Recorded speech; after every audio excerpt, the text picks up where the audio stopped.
Hey everyone, welcome back. Today we're cutting through the euphemisms and naming names. We're talking about the Bureau of Alcohol, Tobacco, Firearms, and Explosives, the ATF. This isn't a one-off blunder. It's a pattern of institutional misconduct, illegal administrative games that bleed taxpayers, and headline-making operational fiascos that handed guns to cartel killers. For anyone who watches Oversight, rogue agencies stopped being hyperbole a long time ago. As someone who supports the Second Amendment and lawful gun ownership, I'm done pretending bureaucratic recklessness equals public safety. We're unpacking two case studies that prove the point. A multi-million-dollar misclassification scheme exposed by a veteran whistleblower and the lingering fallout from disastrous gunwalking. The goal tonight is simple: a precise, unsentimental autopsy of an agency that repeatedly elevates internal politics over competence and community safety, and why that matters for every citizen who expects accountability, not excuses, with real consequences. To truly understand the internal dysfunction at the ATF, we must begin with a seemingly bureaucratic term: misclassification. This is where the Bureau's latest scandal originates, and the details are genuinely shocking, particularly given the large-scale financial implications and the agency's subsequent reaction. The core allegation, brought to light by human resources professional and U.S. Army veteran Mr. Aloi Siwa Jula, was that the ATF engaged in a long-standing and illegal practice of deliberately misclassifying certain administrative and human resources positions as law enforcement roles. Now, why does position classification matter? Because this wasn't just an arbitrary title change. It was, allegedly, a scheme to funnel enhanced law enforcement benefits to individuals who were fundamentally unqualified to receive them. We're talking about things like higher pay scales, enhanced retirement packages, and especially something called Law Enforcement Availability Pay, LEAP. LEAP is premium pay, often an additional 25% of salary, typically reserved for federal law enforcement officers who must remain available for unscheduled overtime. If you're an administrative employee, a pencil pusher if you will, you absolutely do not qualify for this kind of bonus. Yet the whistleblower reported that ineligible ATF employees were indeed receiving LEAP. Mr. Siwa Jula was instrumental in bringing to light this malfeasance. The U.S. Office of Personnel Management, OPM, estimated that this scheme cost American taxpayers at least $20 million over a 5-year period. Think about that magnitude. Millions of taxpayer dollars allegedly wasted on inflated salaries and benefits for administrative positions. The whistleblowers argued that the scope of this illegal practice, including the associated waste, was actually more widespread than what the audits captured. The Office of Special Counsel, OSC, ultimately substantiated these allegations. When an agency's malfeasance is so severe that the federal government steps in, the consequences should be dramatic. In this case, due to the substantiated allegations, the OPM felt compelled to step in and suspended the ATF's authority to classify certain positions until the agency could satisfactorily address the misclassification issues. That is a staggering sign of systemic failure, a federal agency being stripped of basic classification authority because it proved itself incapable of following the rules. ATF assessed that the improper benefits related to the misclassified jobs amounted to at least $9.7 million over the audit period, potentially rising to $19.7 million if all disputed positions were ruled misclassified. The whistleblower wasn't just identifying waste, he was saving Americans millions of dollars. The problem wasn't limited to the misclassified individuals. The whistleblowers pointed out that the agency failed to account for the impact this wrongdoing had on non-law enforcement employees. The most insidious part of this administrative scandal isn't the millions wasted, it's the immediate and vicious reaction from ATF leadership when the waste was exposed. In a functioning system, a whistleblower who identifies illegal practices and saves millions of dollars should be celebrated, or at the very least, protected. Instead, Mr. Siwa Jula, who the OSC honored with the 2023 Public Servant Award for his bravery and disclosure work, was met with sustained retaliation. This was a campaign designed to break him professionally and personally. The retaliation, which Senator Chuck Grassley detailed in a letter demanding accountability, included isolation by colleagues and management, negative performance reviews, demeaning comments, and outright intimidation. The retaliation reportedly worsened even after a settlement was reached with ATF leadership to address earlier allegations. The specific acts of intimidation are chilling. In June 2022, the FBI investigated allegations that an ATF special agent had made threats against Mr. Siwa Jula and another ATF whistleblower. An ATF witness told FBI agents that the special agent stated Mr. Siwa Jula had a mark on his back, and the witness believed the agent was speaking on behalf of others seeking to harm Siwa Jula. The FBI referred the alleged threats to the ATF's Internal Affairs Division, IAD, but Mr. Siwa Jula claims no one from IAD ever followed up with him regarding that investigation. Adding insult to injury, Siwa Jula was demoted and assigned menial duties. In a particularly egregious move, he was retroactively promoted in name only following a retaliation settlement, only to be assigned to report to one of the ATF officials he had originally reported for direct involvement in the misclassification scheme. Furthermore, Siwa Jula alleges that former ATF Director Stephen Dettelbach personally gave orders to find a legal justification to fire him in mid-2022.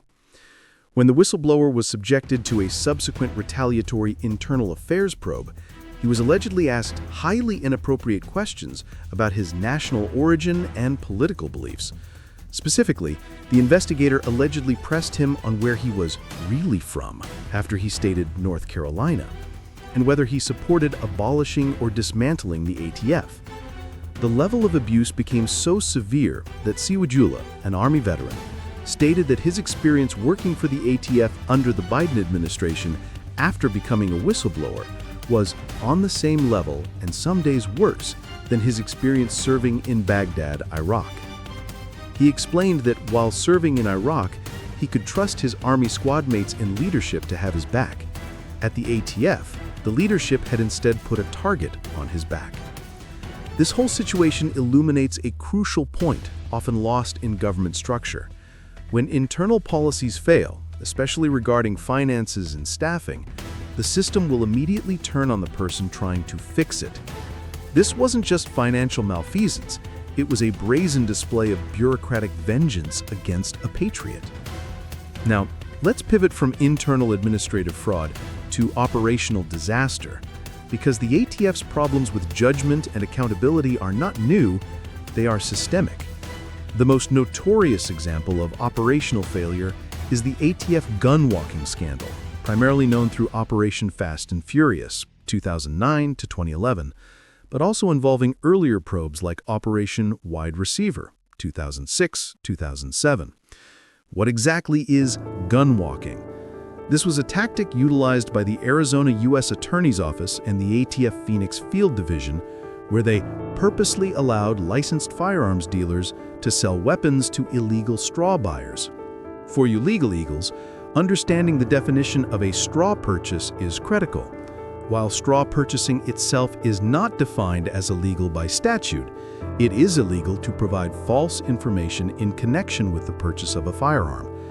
The stated goal of this tactic was ambitious, if reckless, to track the weapons as they moved across the border to high-level Mexican cartel leaders, leading to their arrest and the dismantling of the entire trafficking network. This approach marked a major shift away from the ATF's previous standard practice of simply interdicting guns and arresting low-level buyers immediately. The reality was a devastating failure of execution. During Operation Fast and Furious, the ATF monitored the sale of approximately 2,000 firearms, but the technology failed.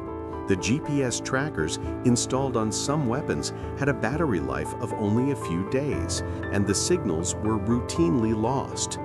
This failure meant the guns simply walked and vanished into criminal hands. As of early 2012, only 710 of the approximately 2,000 firearms had been recovered. The human cost of this decision was immediate and tragic. Guns tracked by the ATF in the operation were found at crime scenes on both sides of the border. Most significantly, 2 AK pattern rifles from the Fast and Furious operation were recovered at the scene where U.S. Border Patrol agent Brian Terry was killed in a firefight in December 2010. Terry's murder brought the gunwalking operations into the public eye. Beyond U.S. casualties, related firearms have been discovered at numerous crime scenes in Mexico, where at least 150 Mexican civilians were maimed or killed, according to a former Mexican attorney general. The controversy led to international friction. Mexican officials expressed fury and stated that allowing weapons to walk was a betrayal of Mexico, especially since the Mexican government was deliberately kept in the dark about the operation's details due to ATF concerns over corruption and prior failed coordinations. One prominent Mexican prosecutor, whose brother was kidnapped and killed by cartel hitmen in 2010 using guns later traced to Fast and Furious, blamed the violence on the basic ineptitude of these officials who ordered the operation. The sheer recklessness of allowing high-powered weapons, including AK-47 variants, 50 caliber sniper rifles, and FN-57s to cross the border unchecked is almost unthinkable for a federal law enforcement agency. This operational catastrophe serves as a deadly counterpoint to the bureaucratic fraud we discussed earlier, showcasing a pattern of mismanagement that sacrifices both taxpayer trust and human lives. The fallout from Operation Fast and Furious revealed not just catastrophic mismanagement at the ATF, but also the extraordinary political maneuvers used by the Justice Department to bury the truth. Once whistleblowers like John Dodson went public, Senator Chuck Grassley and Representative Darrell Issa launched investigations. The DOJ initially denied everything. Assistant Attorney General Ronald Weich told Congress in February 2011 that allegations of gunwalking were false. By December, that letter was formally withdrawn as inaccurate. Attorney General Eric Holder insisted he'd only learned of Fast and Furious weeks before his 2011 testimony, yet internal documents proved his office had been briefed a year earlier. Eventually, Holder admitted gunwalking occurred, calling it flawed in its concept and flawed in its execution. Congressional inquiries escalated into a constitutional clash when the Oversight Committee demanded 1,300 pages of internal DOJ documents. President Obama invoked executive privilege for the first time in his presidency. The move triggered Holder's historic contempt of Congress citation, the first ever for a sitting cabinet official. The vote split, largely along partisan lines, but the damage was done. The pattern is clear. High-level bureaucrats shield themselves with executive power, while truth-tellers are crushed. Compare Fast and Furious with the later retaliation against whistleblower Aloi Siwa Jula. Dodson faced termination attempts and leaked smears. Jula endured probes, demotion, and threats, all designed to ruin him. Meanwhile, the DOJ Inspector General's report faulted 14 lower-level staff for missing red flags, but accountability never reached the top. This cycle, protecting leadership while punishing whistleblowers, shows an entrenched culture hostile to transparency and accountability. Whether arming cartels or misclassifying employees to enrich insiders, the ATF demonstrates systemic dysfunction. At its core, the agency prioritizes bureaucratic survival over public duty. And unless that structure changes, we should expect the same failures to repeat. When we weigh the evidence, the picture is stark. A multi-million-dollar fraud enriching unqualified bureaucrats on one side, and deadly incompetence arming cartels on the other. These are not isolated mistakes, they reveal a systemic culture of corruption and recklessness inside the ATF. Start with the scandal revealed by whistleblower Aloi Siwa Jula.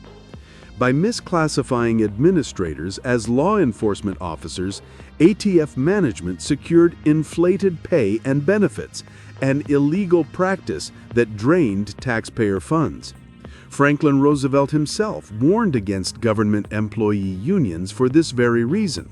Without a true adversarial negotiation, taxpayers are left unprotected. Here, management gamed the system, placing unqualified people in top jobs while lowering hiring standards and pressuring approvals under political surges. Pair that with gunwalking. Instead of dismantling cartels, the ATF handed weapons to the Sinaloa cartel, contributing to the deaths of federal agents and civilians. Together, fraud and failure show an agency fundamentally broken. So what's the solution? Not reform, but reduction. The ATF should be stripped of law enforcement power and relegated to a narrow regulatory role, like the FDA or EPA. Their scope should be limited to processing federal firearm license and NFA applications, nothing more. Any current agents can move to other enforcement areas or the private sector. If an ATF employee encounters crime, they should do what every citizen does, call the police or the FBI. The lesson is clear. Granting ATF sweeping enforcement authority hasn't dismantled cartels, it's armed them, enriched bureaucrats, and betrayed the public trust. The law enforcement wing of this rogue agency must be dismantled. The stories of misclassification fraud and the deadly consequences of gunwalking operations are testaments to why perpetual congressional oversight is necessary, and why whistleblowers like Aloi Siwa Jula and John Dotson are truly the patriots saving America.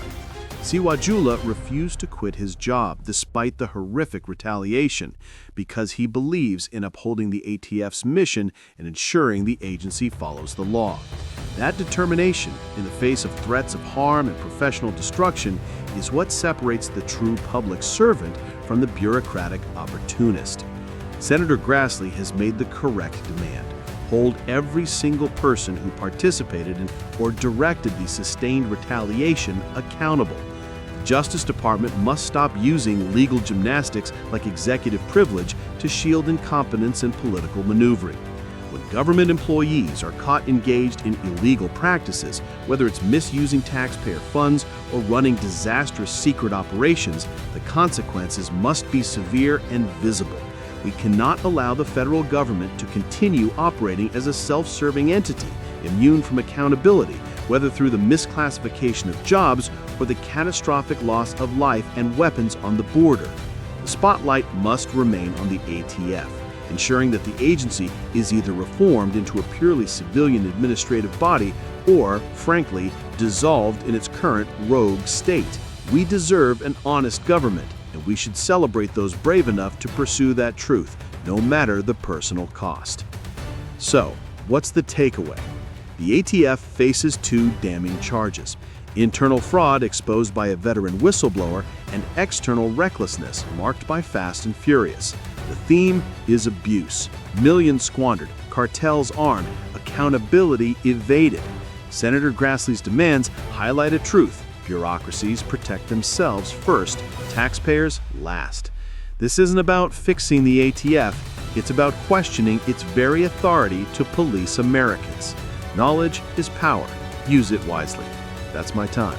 Like, subscribe, and drop your objections in the comments. Until next time, keep thinking critically and demanding accountability.